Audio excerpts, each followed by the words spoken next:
Venice, California, Clancy, I.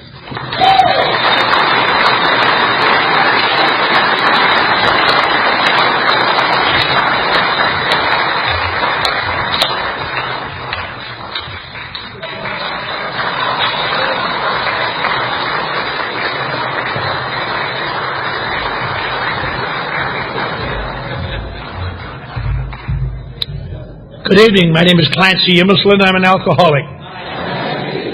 I'm very glad to be here tonight. Glad to be safe and sane and sober, as I like to say, because I didn't used to be, and I may not be again sometime, but I am tonight. And this is really a remarkable congregation tonight. This weekend, Bob has put together a remarkable program, I think, I don't know. I've never been to a place where there are more distinguished speakers taking part in a program, and I've heard them all at least 5 times, I think, and some of them more than that. And there are still people who I would get up in the rain and drive across town to hear if I had an opportunity. It's an interesting thing. We're here to discuss the steps, and the steps are. I should say something else too. I doubt very much if there are any newcomers here. There's no one here who's come to learn about the steps. There's a bunch of old-timers who maybe we're going to tune up a little bit. But we really don't have to talk about where they came from. But here's an interesting thing. I was sitting listening to what he just read, Casey just read, that last reading, and it's exactly correct. It is 100% correct. It is absolutely true, and I know from my own experience. And yet, that very same literature, type of reading, kept me out of AA year after year after year after year. That going through a new art, finding a new God. Simpletons, dummies. I could get that reading a lot. To me, the first 3 steps, we often take them for granted. They're not very romantic. But to me, they've always been the cornerstone of Alcoholics Anonymous, at least for people like me. They are the most important things. They are the gateway. Unless you get in that gate, it doesn't make any difference how pretty the scenes are inside. If you don't get in, you'll never find out. And you can come to AA and sit there as I did time after time after time and just get gradually more frustrated and more anxiety-ridden and think, what the hell am I doing here with these people? And leave again and drink. And it's almost impossible to describe that to anybody. Look, we're all doing well. Why isn't it happening for you? I don't know. Maybe I see it more clearly than you do. This doesn't mean anything. This is like church. This is like all the philosophers who sit around starving to death and talking about the meaning of life. The people who go to India to find out how to live from people who are starving to death. What a great move. And so I had a great antipathy over a period of time to Alcoholics Anonymous, and I never really thought Alcoholics Anonymous would ever work for me, because I'd stayed sober briefly here and there, and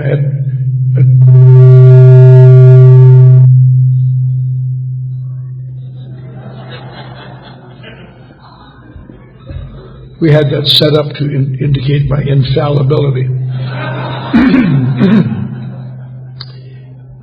But I think that the first 3 steps are the most difficult to accept for people like me. And I know there's a lot of people like me, because I've worked with a lot of people like me over the years who came to AA. And there are some people who come to AA, and the first 3 steps are quite clear. They're, yes, I belong here. Alcohol, my problem, and I have a problem not drinking, and there's a power here that I can return to, and it's going to be wonderful, and I'm going to turn my life over to God, and they flourish. But there are 10 times as many who fight it and can't make it. They maybe eventually, some of them make it, but most of them don't. And we can hype each other all we want about how big AA is, how wonderful it's become. But you and I both know on the front lines, it's still as great a battle. Everyone has to be converted, and a lot of people don't wish to be converted. The wisdom is there, but when I go to work every morning, I get up in a house out by the ocean in Los Angeles, and I drive downtown, and I park in the basement of where I work, and I walk around the building, and I step over the bodies of men, women, and children dying from alcoholism and drug addiction and craziness and abandonment. and I have an answer that will solve their problem, and they decline to accept it. And it used to make me crazy. Why can't you accept this? Then I had to remember, why didn't I accept it? Because I was unwilling to take actions I did not believe in, that I thought were stupid. And that is the number one cause of death from alcoholism, as far as I can tell. I know you mean well when you give me this information, but you don't understand. My case is different. My problem is not alcohol. I can't return to God. There's nothing here that's very nice, it's nice, but it doesn't help me. And so as a result of that, as most of you know, you've heard me talk, the day came when I was thrown out of the front door of a Skid Row mission in downtown Los Angeles. I stood in the street corner with my bleeding and sick and desperate, no clothes. I'd lost my clothes, I'd lost my ID, I'd lost everything. I couldn't think of anyone in America who would accept a phone call from me except my mother, and my stepfather would not allow her to talk to me. And I had a terrible feeling. It's a terrible feeling when you realize there's no friendly direction. I'll tell you, that's a frightening thing. It's raining, I was cold and sick. But one of the things I'd learned about in the almost 10 years I'd slipped around AA and went and left and went and left and went and left, is that I learned one thing. Whenever you look terrible, there's only one place really that'll accept you, and that's an AA club. It's the only place in the world where the worse you look, the more they like it, you know. Oh, this one's mine, Jim.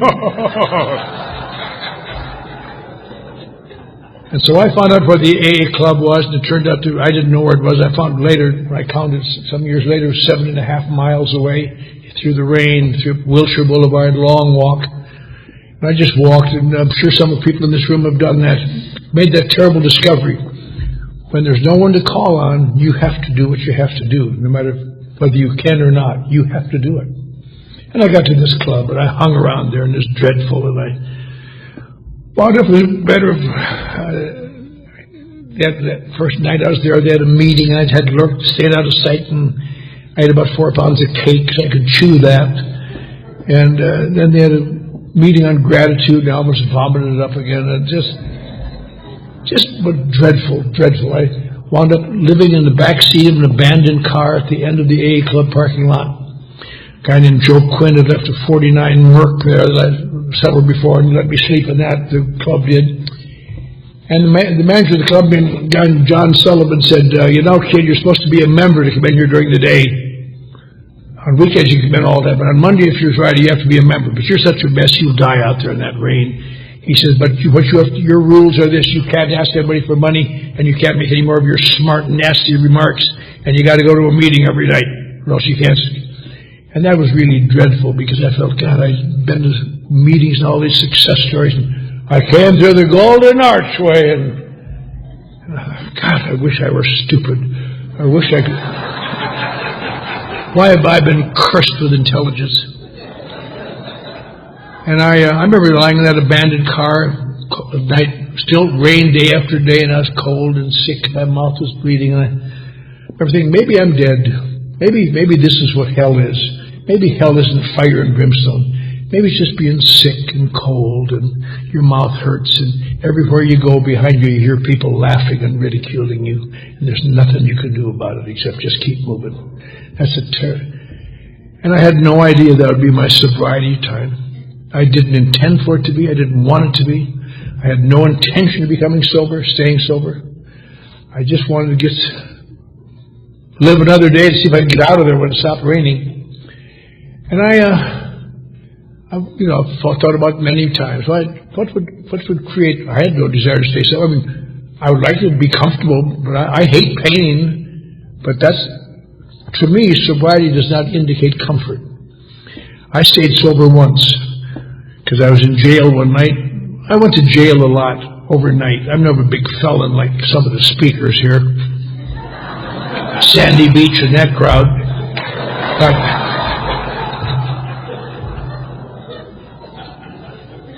But I'd go to jail because I have a tendency, when I get to a certain level of alcohol, I have a tendency to counsel police officers. And I point out their errors, and they throw me in jail. And I came out of jail one morning and said, I had a down to an hour, I could go home and take a shower and go to work. And The guy said, "No, you should have stayed home last night. Your little son died, and when you were out drunk and we couldn't find you." And it just about killed me. I had some little girls and a little boy, and he was an apple of my eye, and he died, and I just couldn't stand it. And I remember still remember putting my hand on his casket, and nobody was around, and saying, "John Nimisland, this will never happen again. I promise you, this will never happen again." And I went back to Texas where I was working, and I really watched my drinking for a while, and then it started to get bad and pointed out to me that I was getting in trouble again, and I stopped. I stopped for my son John, and I maintained sobriety, and it was great. I remember this, taking my daughters, coming home after work, I was living in El Paso at that time, and going out of town, there'd be ups and downs. We were laughing about that. Up and down inside the cars and doing things together first we hadn't done for years, and I didn't have to go to Juarez or downtown El Paso getting drunk again. And it was just ideal, almost like on Easter. Somebody died, but he died for our sins. And then something happened. This happened to me with amazing regularity. I thought it would not happen this time, but it always did. Someone snuck into my bedroom in the middle of the night one night and put an invisible spring in my gut. And the next day they start to tighten it. And it doesn't come out as, "I need a drink." It comes out as just a little growing restlessness. Just a little irritability. Just a little tired of the sermons all the time about what I did. Come on, get off it. And go to work in the morning and see that these people are kind of crappy people, really, and I don't much like this town, and my kids, I'm doing it for their noise starts to get merry. Take your sisters and go to your room, for Christ's sake. I'm sorry, we'll play later. I just hate myself, but I don't know what to do. But I can't drink, so I promised my little boy that wouldn't happen again. And one day my wife took the children to church, and I just put the car in the garage, hooked up the hose and the exhaust pipe, turned the motor, and went to sleep and died. And a neighbor happened to be watching out of his window having a cup of coffee, and I didn't come out and the motor was running, so he ambled over and found me dead in the car. They pulled me out and beat on my chest and rushed me to the hospital, examined me, determined I was seriously mentally ill, and committed me to the state insane asylum for an indefinite period, up to the rest of my life. Now that's how I get what I find long-term sobriety. That's not anything I'm ever looking for. It's a dreadful, dreadful thing because it's a bad, painful thing. Now why would I stay sober this time? I've thought about it and talked different things about it over the years, but I've evolved, I think, what I believe to be the facts as best I can think. It was due to because I had to go to those damn meetings at night. And in one of those meetings, a couple of those meetings, I saw a guy that I had seen in the movies, a movie actor. A movie actor? What does a movie actor tell you? Rich and famous. Maybe he needs a new friend. I could just make a score and get out of here, I'd be all right. And so I went over, and he didn't warm up to me much. And a couple of days later, they started doing what they always do, where there's fanatics, Time to get a sponsor. Where to get a sponsor, boy? You really need a sponsor. Ha, ha, ha. I'd have a lot of sponsors. I had the editor of the El Paso Times as my sponsor. I had a pediatrician in Dallas that I asked to be my sponsor because my children needed a doctor that would work free. I've got a lot of sponsors. But so I thought, well, here's my chance. I went up to old Bob, the actor. I said, "Bob, I really admire you. Would you be my sponsor?" He said, "Sure, kid, I want you to do what I tell you." "Oh, sure, Bob." They said he wasn't a very good actor. I found out later he's only been in 3 movies, character roles. He's done some work at the radio. I've been in more movies than he ever was, but I didn't know that. Here was a guy, and they said he wasn't a good actor, but he was a good actor because he acted nicely in meetings, and that took a lot of acting for him, I'll tell you. He turned out to be a right-wing fascist AA pig of the worst sort. Just do this, do that. I remember thinking, why am I taking this crap from this guy? Only one reason. He was the only meal ticket I could see to get out of there. And it turned out later he didn't like me. And I understand that. Because I don't want to brag, But I was the worst type of newcomer there is in AA. And I know that's true because I've sponsored a couple of them. And they just, when they walk into the room and say, hi, you just wish you had an AK-47 and say, here's hi.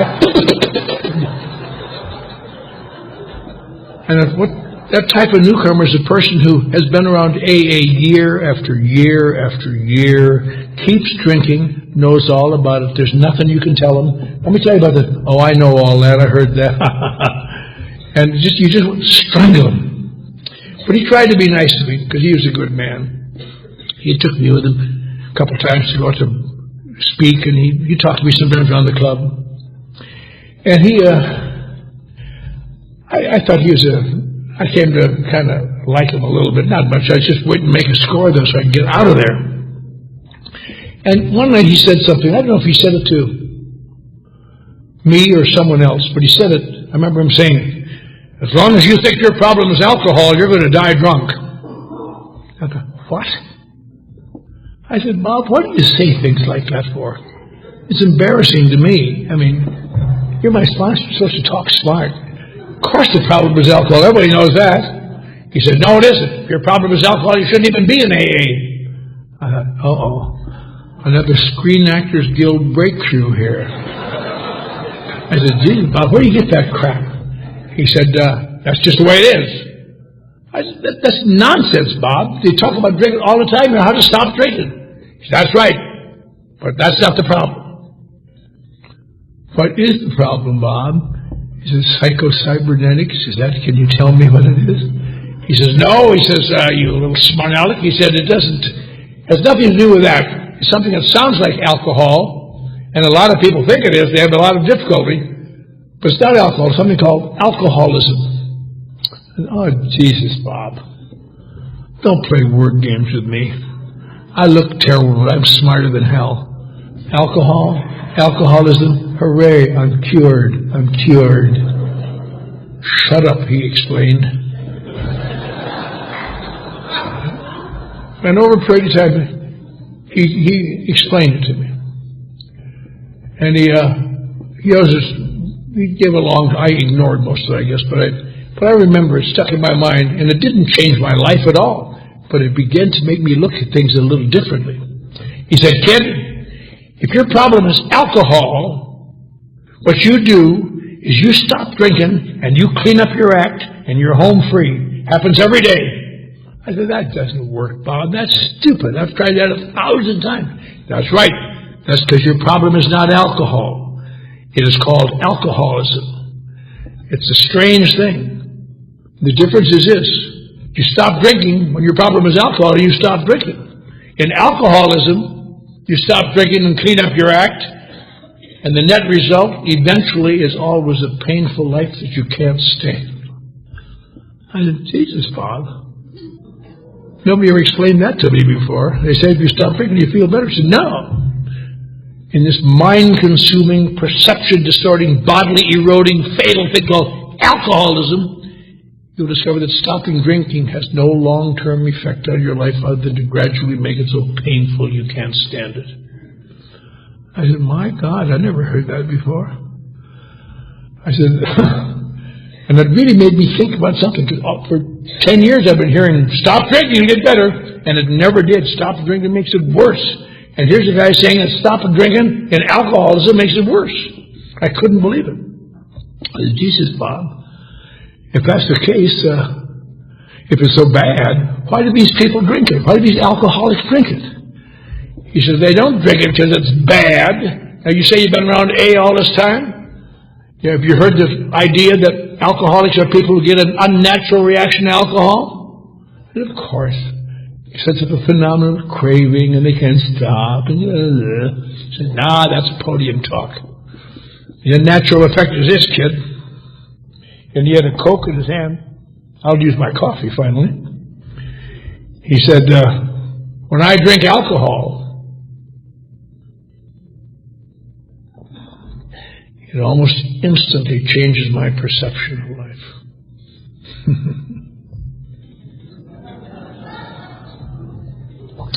When I have a few drinks, it almost instantly changes my relationship to the world around me. When I have a few drinks, it almost instantly makes me taller and more self-contained, and then smaller and less threatening. I said, Jesus, Bob, what's wrong with that? He said, because it isn't really happening, you idiot.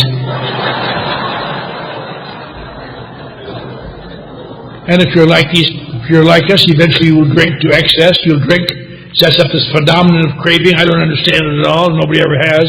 But eventually you get sober again. I've thought about that a lot. You know, no one has ever to this day come up with an explanation of the phenomenon of craving. Now look at my life. Maybe there must be other people, as best I can tell. When you're feeling this, you've got to have something to fill those holes, to overcome your inadequacy and fear and despair and separation. You can do it by taking a few drinks. After you take a few drinks, it's better, but you start to sag a little bit. So you instinctively have another drink to hold it. And you keep going. You see guys so drunk they can't stand up there. Hey, give me a drink. You know, what do you want a drink for? They don't want a drink. They're trying to hold it. They don't even know. Don't even know. I'm not aware. I never was aware. I'm trying to hold this thing. But that's what it is. But eventually you get drunk and you get sober. I said, Bob, okay, I understand that. Then now you know that drinking is eating your lunch. Why would you drink now? He said, that's the other part of it, kid. I said, that part of it, I guess you never learned much. When a guy gave me a tape of a talk I gave when I was about 3 years sober, a few years ago, and I heard me describe this. I hadn't talked about it in 35, 40 years, and I was just staggered how correct it is. And we're talking about it ever since. He said, when people grow up, you face a lot of problems. Born, grow up, problems, situations, conflicts. People hurt your feelings. You learn how to deal with that. You learn how to get along with people. You learn what you got to give to get what you want. You have to learn to live in the world. He said that process is called maturing. And if you become a mature individual, you have a comfortable life. You can hold jobs. You can get along with the neighbors.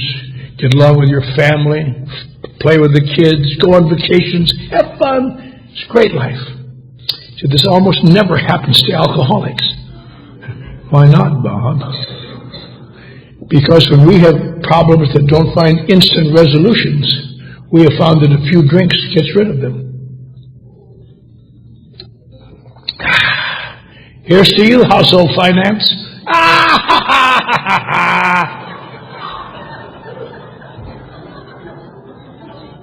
Here's to you, bitch. I never liked you anyway.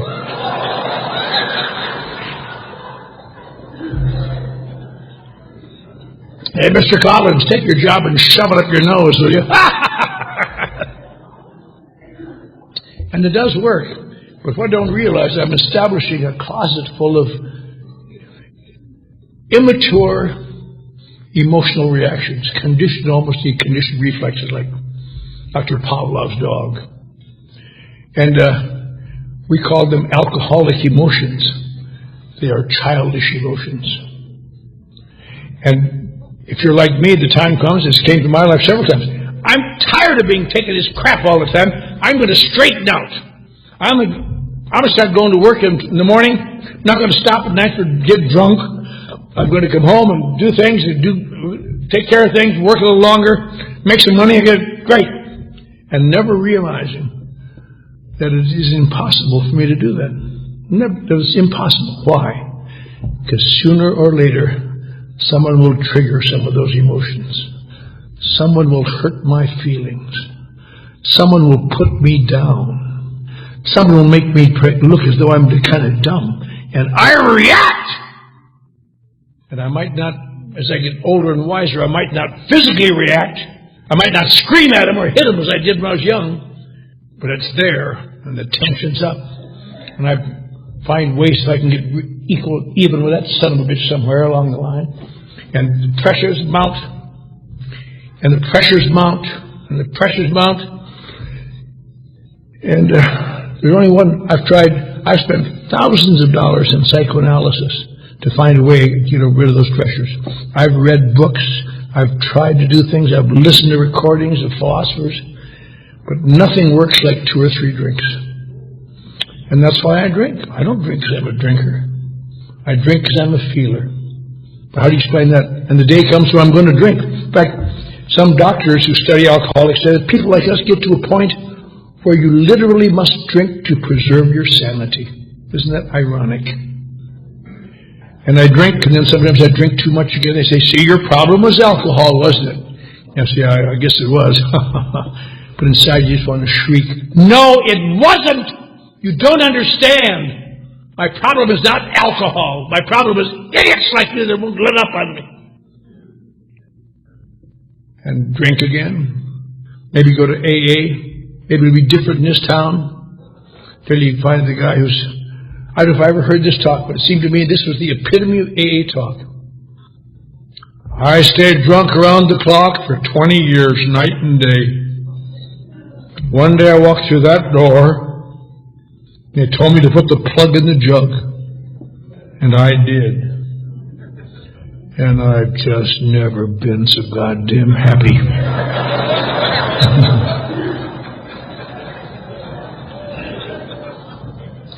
Either that or it's a religious preachment. And I said, Jesus, Bob, nobody ever explained that to me before. That's the story of my life for the last numbers, all during the 1950s and 40s. And Jesus, Bob. He said, there's a name for people like you. I said, oh, what could it be, Bob? He said, you're an alcoholic. I said, I'm an alcoholic. I'll be damned. I'd been going to AA for 10 years, and I knew I wasn't an alcoholic for any number of reasons. First of all, because my problem wasn't alcohol. When I drank, it didn't make me crazy. It helped me. Those people couldn't quit. I always could quit. My problem was sticking that spring in my gut a few days later, but I could quit. And on. If what you're saying is Bob is an alcoholic, that's what I am. He said, I guess you are, kid. I said, why doesn't AA explain it that way? Simply, it's directed into this crap, this pseudo-religious obsession of the mind and allergy of the body, all this crap. He says, they do, kid. Look up there on the wall where it says after number 1. They ask you to admit you're having some problems with alcohol. Then there's a dash, which in the English language means end of thought, beginning of new thought. Then it asks you to admit you're having some problems without alcohol.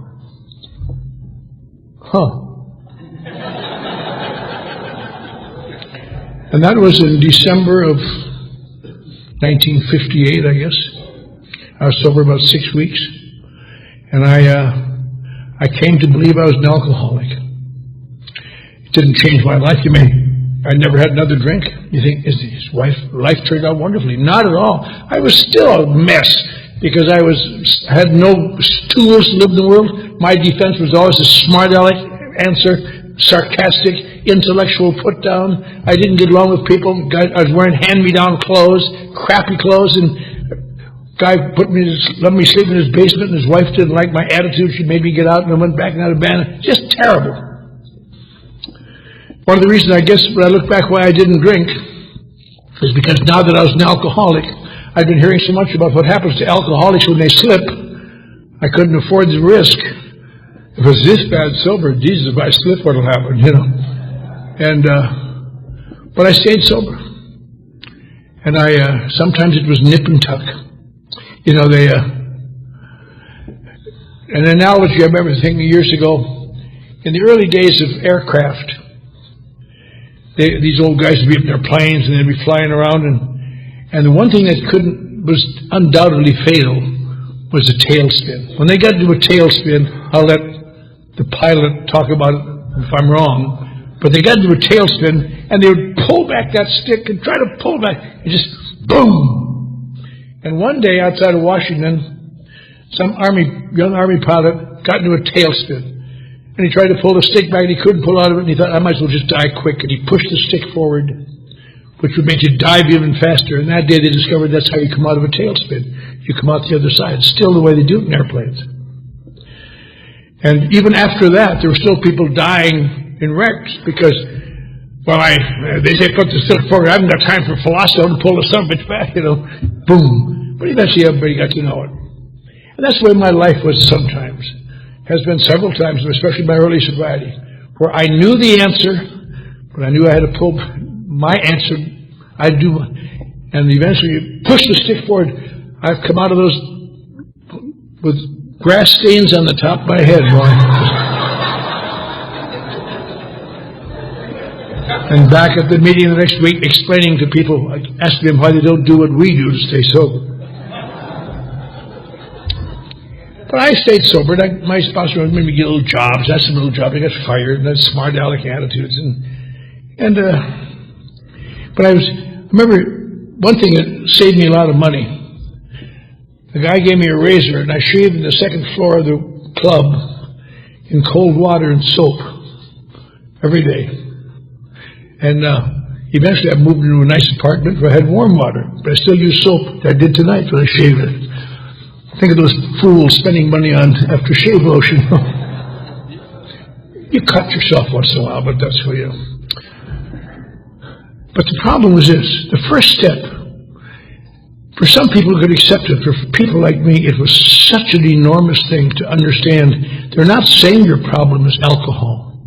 They're saying that you eventually have to drink because sobriety is unbearable, and you eventually have to stop because drinking is unbearable, then you must eventually drink because sobriety is unbearable. Not a matter of going to jail or insane asylums or all these things, which a lot of us have done, but that isn't necessary at all. I've sponsored guys who are very famous and rich and doing very well, never was in trouble like that. But they hurt as badly as I ever did. The trouble is, as I went along a little while, of course, what happens to you when you're in AA and you're new, these old fanatics start with the next thing. Well, better start working on the steps. Jesus. I had to tell Bob, I can't return to God, Bob. And I had a good reason for that. I always knew I couldn't return to God. Not because I didn't believe in God, just the opposite. I believed in God. I was raised as a God-fearing little boy in Eau Claire, Wisconsin. I know where God lives. He slowly circles the Our Savior's Lutheran Church in Eau Claire, Wisconsin. Gives it to sinners, pow!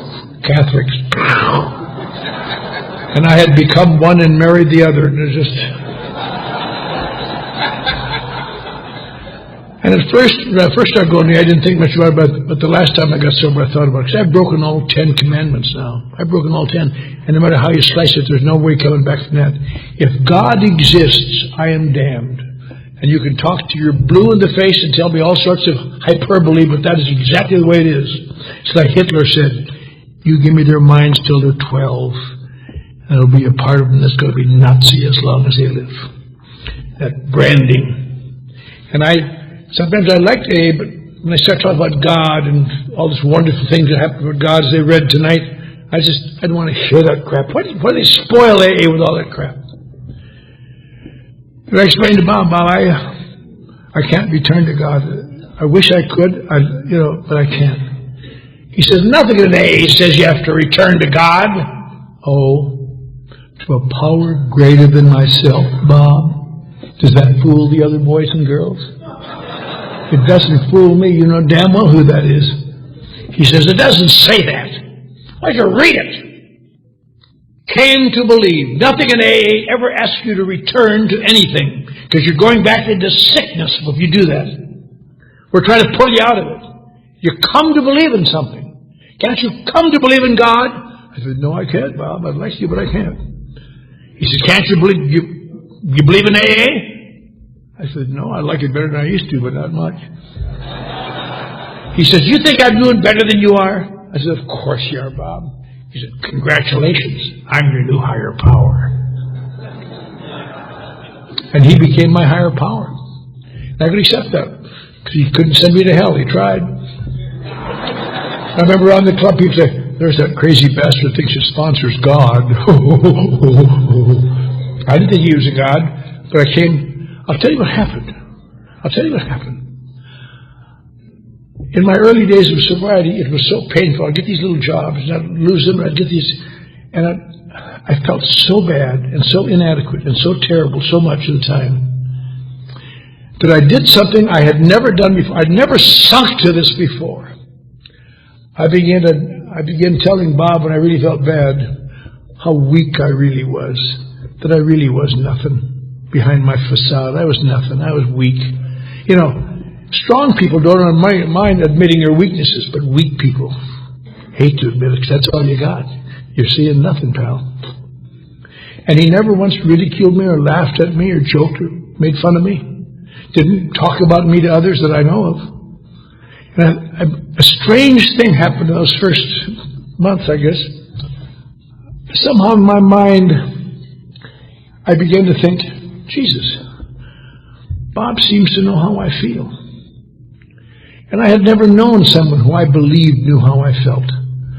My dad said he did. My doctor said he did. My psychiatrist, my minister, a lot of people, oh, we know how you feel.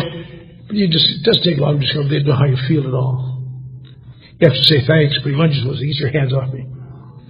Now, what's so important about having somebody that knows how you feel? And it gets down to this, for people like me. Everyone in this room has had enough advice to last them 10,000 years. People give us advice unasked for, and here's what I think you ought to do. So you get so much, you just learn to shine them on. Yeah. Oh, thanks a lot. That really is important. I'll try that. Get out of here, you. But if you can find somebody that you believe knows how you feel, that advice is transformed into meaningful information. And you may find yourself doing things you would never do if anyone else in the world said them. I still remember standing at the Brentwood meeting about 6 blocks from where sometime later O.J. Simpson did not kill his wife. I sat at the meeting, drinking my coffee, and Bob said, see that woman over there? Yes, I see her. I don't like her. He said, I want you to apologize to her. Why should I?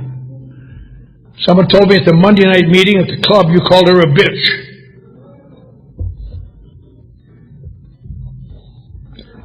She is a bitch. Why do you think she's a bitch? She told her new girl to stay away from me. Well, she's right. You apologize. I can't think of a person in the world who would have told me that I wouldn't have said, screw you. Over there and abase myself to that old bag so she can go around tell all her friends how she made me into nothing so she could laugh at me and ridicule me some more. That old beast. I'd rather die. But someone who believed knew how I felt told me that.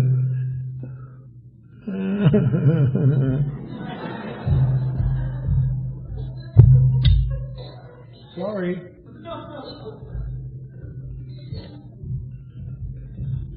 You bitch. I understand that you're thinking about quitting your job. Jesus, Bob, you got me stuffing envelopes for $1.09 an hour. I used to be something. I'm a good writer. He said, well, you stay on the job until you get a better job. Bob, I can't stand it. Well, then get a better job. I understand you didn't go to the Friday night meeting. Jesus, Bob, it's a big clique. They're all well-to-do, and they laugh at people like me, and they ridicule me. 3 years ago, I wouldn't hire those people to mow my lawn, but they got me. They treat me like I'm a piece of crap. Or maybe they know something you don't know. And on and on and on. And somehow, as a result, I look back, I thought it was just coincidence, but my perception seemed to get a little better. I didn't get any better, but the rest of the world shaped up little by little. Which I guess the point of A is to make the world shape up. And I began to do what he said. A little bit more without fighting in my mind. But that second step, in case there's anybody here, I doubt it, who still fights it, because there are parts of it to fight. There's something else that in that in return you come to believe is okay to what? To restore me to sanity. Will you please define sanity for me? You can read 10 medical textbooks and they'll have 10 different definitions of sanity. What the hell is sanity? When I was in the nut house in that ward where the guy laughed all the time, he's never going to get out of that nut house till he stops laughing. It isn't because it makes you feel good. What is sanity? Well, it's hard to define. Insanity, however, is easy to define. When the mind is under sufficient conflict, so intense conflict, irremediable conflict, irresolvable conflict, it can't stand it. Sometimes in an effort to maintain its neural integrity, it will resolve itself by making portions of reality look different than they are. That is called psychosis. Psychosis is when you see things differently than other people see it, or interpret them differently perhaps. And it resolves that terrible conflict. And people in AA, we all say, well, it's psychotic. No, it wasn't. Once you become truly psychotic, you just about always stay psychotic. That's not something you come in and out of. We get very neurotic and pained and think we're in terrible shape, but psychosis is something entirely different. And this psychosis is a dreadful thing. But the interesting thing about it is that alcoholics almost never become psychotic. Isn't that funny? You think people like us, neurotic, childish little pukes, would become psychotic a lot. And why not? Why don't we become psychotic? Because when it gets bad enough, long enough, I drink alcohol. And it alters my perception of reality. I have the ability to induce temporary psychosis. Never knowing it, have no idea. And then get sober again and go back. True psychosis is when, sometimes when the whole thing is psychotic, they put you away. Sometimes it's just rifle about stuff. Like you read in the paper, well, I lived next door to this guy for 10 years. And nice guy and his family came home one night and just took his rifle and killed his wife and all his kids and killed himself. Something triggered that psychosis in that man. Now, alcoholics don't become psychotic because they have the ability to drink and relieve their conflict. So, when I began to understand that, I began to understand I'm sure no one thought about this when they wrote that step, but the step bears quite true. I have to come to believe that there's some power here, whatever that might be, will enable me to live in the world without having to drink to stand it. And that really is what it boiled down to for me. I know as the years went along, of course, my appreciation of the steps matured a little bit, and I saw a little more fleshed about. But still, that is the basic tenet. And the only problem you have with that step is a lot of new people going through it think they have to know what that power is. And you have to explain to them, no, you don't have to know what the power is. You don't have to understand the power. All you have to believe is all these people are here. They didn't come here to lie to you. The power's worked for them. All you have to try to come to believe there's some power here, whatever the hell it is, that's going to enable you to stay sober comfortably. And if you can do that, you've worked the second step, in my opinion. Then the third step gets a little bad because it gets quite religious. Made a decision to turn our will and our lives over to the care of God as we understood Him. What does that mean? That means over to God as we understood Him. I could not take that step in my first few months. I had to rewrite it in my mind, I guess. I took a vow. I will try to do what my sponsor says. And I look back, an absolute surrender to the third step at that time. I did what my sponsor said.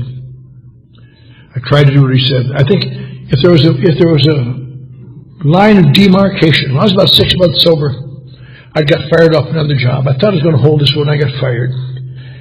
And I decided to commit suicide. I was back temporarily for a few days, sleeping in that abandoned car again. And Jesus, people I got sober with are doing well, and people are back to laughing at me again. And I decided to kill myself. I just going to kill myself. But I never lose my basic romanticism. This time, I remembered A Star Is Born, where Frederick March walked into the ocean. And they were all sorry later. So I started to walk to the ocean. God, I just felt like Hamlet walking the battlements of Elsinore. I just thought I must have been a very dramatic figure. I'm sure people going by said, what's wrong with that jerk? But I couldn't find the ocean as it worked out.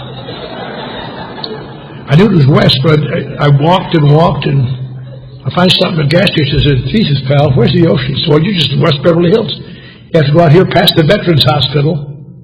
And then about 5 more miles after that. Now I thought, well, screw that. I don't mind dying, but I'm not going to walk myself all afternoon. It got so bad I decided to call my sponsor. I called him and said, Bob, they fired me as a dishwasher today. He said, for God's sake, can't you do anything right? Let me explain something why that was. It wasn't as bad as it sounds. I was washing dishes at the Gaiety Delicatessen on Sunset Boulevard, and I swear the busboys were bringing in more dishes than the waitresses were taking out. And it made me think they're getting them from other restaurants to humiliate me because I'm an Anglo. So I just stacked them up. Well, wrong count, bad count. I said, Bob, I just can't take anymore. He says, why don't you write your inventory like I told you? And I just told him a week before. I said, Bob, I've taken my inventory with psychiatrists, trained people. Why do I want to take my inventory with an out-of-work actor? What the hell is that going to do for me? That made him cross. Everything made him cross. Bob, I said, I know you mean well, but God, I'm a depressive by nature. I've spent my life, I go into terrible depressions, and writing down terrible negative things about myself just plunges me deeper into it. I just know that. That doesn't help me. I need something much beyond that. In my judgment, I need something to break me out of it. He said, in your judgment? Who cares about your judgment? You're living in the back seat of an abandoned car, for Christ's sake. If I wanted your judgment, I'd come down and put my head in the back window and ask you for it. He said, you're a loser.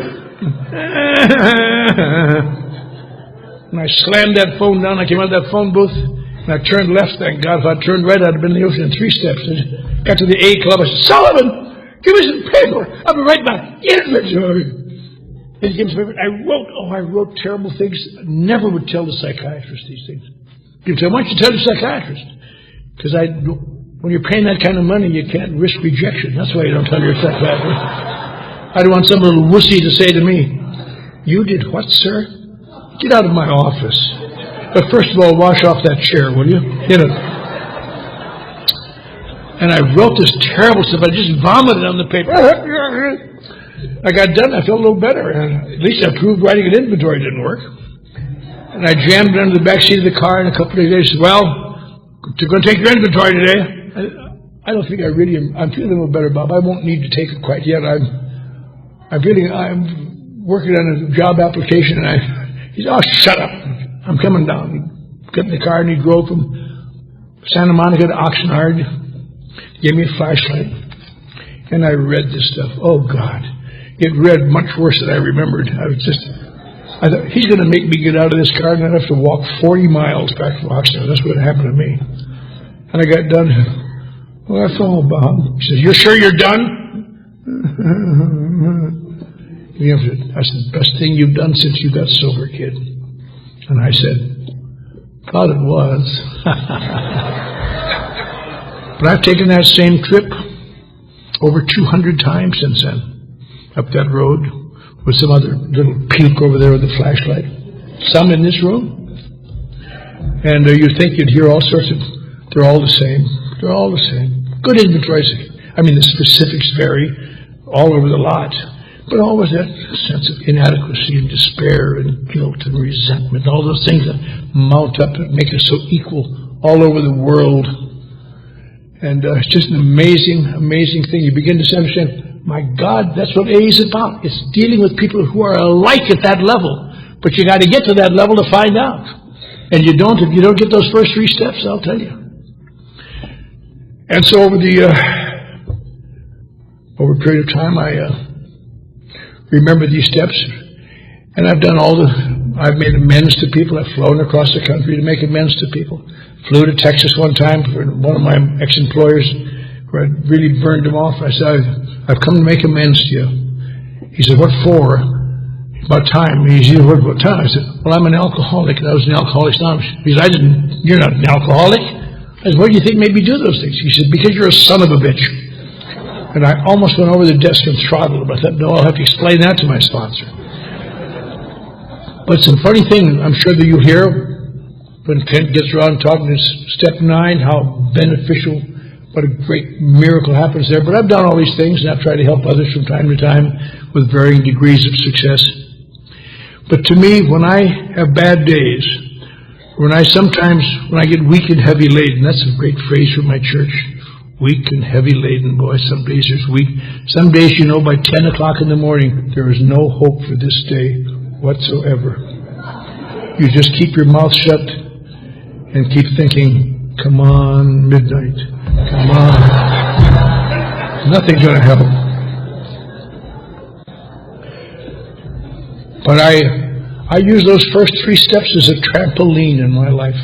And I see them differently than I did when I was a sullen, neurotic little snot in 1958. But they're still there, because the basic facts are there for alcoholics of my type and your type, as the book says, our type. Not alcoholics who can quit and stop, but alcoholics who can quit and must always drink again.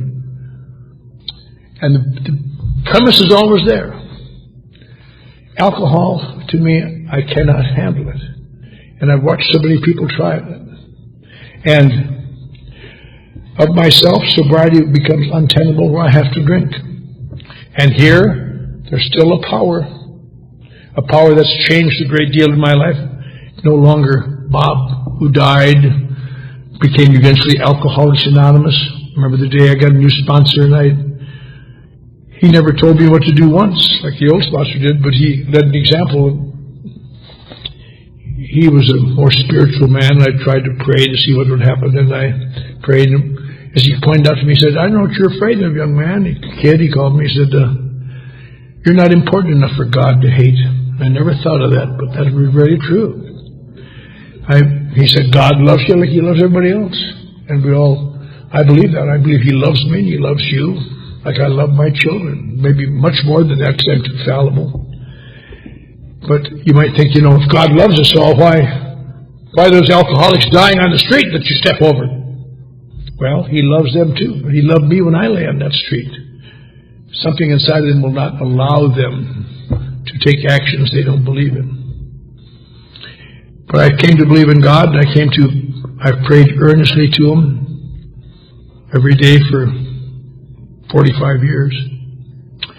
And I really live with some degree of peace in my heart, more than I ever thought. But the whole point is that the trampoline must always be there. Of myself, I get caught up in my own nonsense, sometimes my ego, sometimes the other end of it, my depression, sometimes my feelings of difference, and I think go to hell. I just have to that's what I'm here for. There's a power here, and I better start doing what it says. I simplify my life.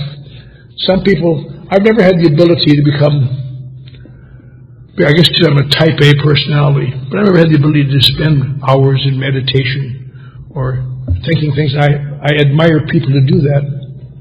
I have a thing in my office that's very good. It says, most of you have heard that thing. It's about, dear God, I have no idea where I'm going. I do not see the road ahead of me. And I think the man who wrote that, Merton, had just spent 13 years in the Gethsemane Monastery in silence, pondering God's will.